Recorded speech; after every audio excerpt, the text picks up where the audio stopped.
and Deputy Secretary Wolfowitz. I went downstairs just to say hello to some of the people on the Joint Staff who had used to work for me, and one of the generals called me in. He said, "Sir, you got to come in. You got to come in and talk to me a second." I said, "Well, you're too busy." He said, "No." He says, "We've made the decision. We're going to war with Iraq." This was on or about the 20th of September. I said, "We're going to war with Iraq. Why?" He said, "I don't know." He said, "I guess they don't know what else to do." So I said, "Well, did they find some information connecting Saddam to Al-Qaeda?" He said, No. He says, "There's nothing new that way. They just made the decision to go to war with Iraq."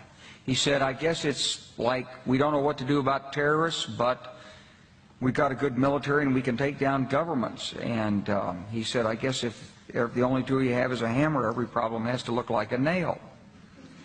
So I came back to see him a few weeks later, and by that time we were bombing in Afghanistan. I said, "Are we still going to war with Iraq?" And he said, "Oh, it's worse than that." He said, he reached over on his desk, he picked up a piece of paper, he said, I just got this down from upstairs, meaning the Secretary of Defense's office today, and he said, "This is a memo that describes how we're going to take out 7 countries in 5 years, starting with Iraq and then Syria, Lebanon, Libya, Somalia, Sudan, and finishing off Iran."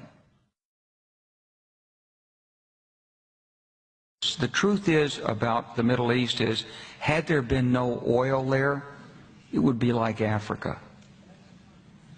Nobody is threatening to intervene in Africa. The problem is the opposite. We keep asking for people to intervene and stop it. And there's no question that the presence of petroleum throughout the region has sparked great power involvement. Whether that was the specific motivation for the coup or not, I can't tell you, but there's always been this attitude that somehow we could intervene and use force in the region.